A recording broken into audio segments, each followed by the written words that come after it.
اعوذ باللہ من الشیطان الرجیم بسم اللہ الرحمن الرحیم رب اشرح لی صدری ویسر لی امری واحلل عقدۃ من لسانی یفقہوا قولی۔ ہمارے رب العالمین سورہ بقرہ میں 261 میں فرماتے ہیں مثل الذین ينفقون اموالهم فی سبیل اللہ کمثل حبۃ انبتت سبع سنابل فی کل سنبلۃ مائۃ حبۃ واللہ یضاعف لمن یشاء واللہ واسع علیم۔ جو لوگ اللہ کی راہ میں اپنا مال خرچ کرتے ہیں ان کی مثال ایسی ہیں جیسے ایک دانہ بویا جائے جس سے 7 بالیاں اگے اور ہر بالی میں 100 دانے ہوں۔ اللہ جس کے لیے چاہے اس کا اجر اس سے بھی بڑھا دیتا ہے اور اللہ بڑا فراخی والا اور جاننے والا ہے۔ صدقے کا اجر اب ہم دیکھتے ہیں کہ کیسے گھٹتا ہے اور کیسے بڑھتا ہے۔ انفاق فی سبیل اللہ کی ترغیب ابھی ہمارے رب العالمین دے رہے ہیں کہ قیامت کے دن یہی چیزیں کام آنے والی ہیں۔ درمیان میں اللہ کی معرفت اور تصرف فی الامور کے چند واقعات کا ذکر کرنے کے بعد اب اس مضمون کی طرف مائل کیا جا رہا ہے اور بتایا جا رہا ہے کہ قیامت کے دن اللہ کس طرح ان صدقات کو سینکڑوں گنا بڑھائے گا، اس کا اجر عطا فرمائے گا۔ اسی اضافے کو اللہ یہاں ایک ایسی مثال سے واضح فرما رہے ہیں جسے سب لوگ اپنی آنکھوں سے دیکھ سکتے ہیں۔ اگر اللہ چاہے تو 7 سے زیادہ بالیاں بھی ایک دانے سے اگ سکتی ہیں اور ایک بالی سے 100 دانے بھی ہو سکتے ہیں۔ اسی طرح صدقے کا اجر و ثواب 700 گنا سے بھی بڑھ جاتا ہے۔ ایسے اجر کے حصول کے لیے ہمیں چند باتوں کا خیال رکھنا ضروری ہے۔ حرام مال سے صدقہ کبھی بھی قبول نہیں ہوتا۔ بیج یا دانہ جس قدر تندرست اور قوی ہوگا اتنی ہی فصل اچھی ہوگی۔ انفاق فی سبیل اللہ میں بیج یا دانہ انسان کی نیت ہے اور جس قدر خالص اللہ کے لیے ہوگی اسی قدر ہم سب کا صدقہ زیادہ پھل لائے گا۔ صدقہ حلال مال سے ہونا چاہیے، حرام مال کا صدقہ قبول نہیں ہوتا۔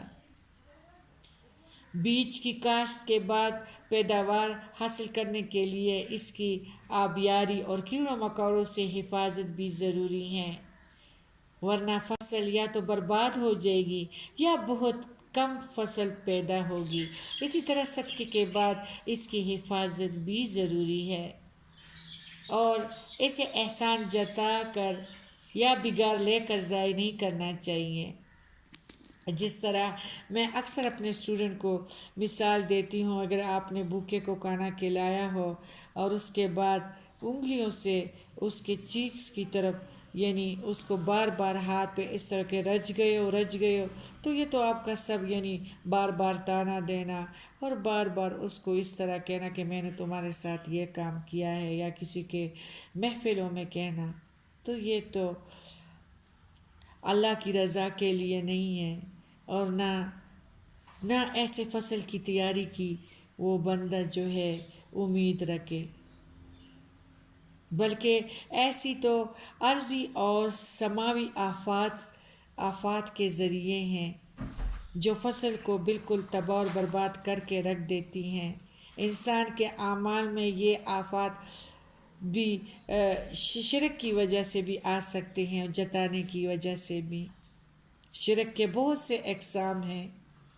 آج کل 12 ربیع الاول کے دن ہیں، اگر آپ لوگوں نے درست نیت سے صدقہ کیا ہو اور اس کی حفاظت بھی اگر کرتے ہوں اور اگر کسی بھی وقت اسی طرح شرک کے کام کیے ہوں جو آج کل کیے جا رہے ہیں بڑے خوشنما طریقے سے، تو اس سے بھی ہم سب کے اعمال خدا نخواستہ برباد بھی ہو جائیں گے۔ اسی طرح کیونکہ یہ بدعت ہے، اور بدعت جو ہے وہ اجر کے بجائے عذاب کا مستحق ہو جاتا ہے۔ اس لیے صدقات کی حفاظت کے لیے ضروری ہے کہ ہم ایسے کیڑے مکوڑوں سے اس کو بچائیں اور اس کی حفاظت بھی کریں۔ صدقے کا اجر بہت زیادہ ہے، اور نبی کریم صلی اللہ علیہ وآلہ وسلم نے فرمایا اللہ صرف پاک مال قبول کرتا ہے، تو جس نے اپنے پاک مال میں سے ایک کھجور برابر بھی صدقہ کیا، اللہ اسے اپنے ہاتھ میں لے لیتا ہے اور اس کی یوں نشنما کرتا ہے جیسے تم اپنے بچڑے کی نشنما کرتے ہو، کہ وہ کھجور احد کی پہاڑ کے برابر ہو جاتی ہے۔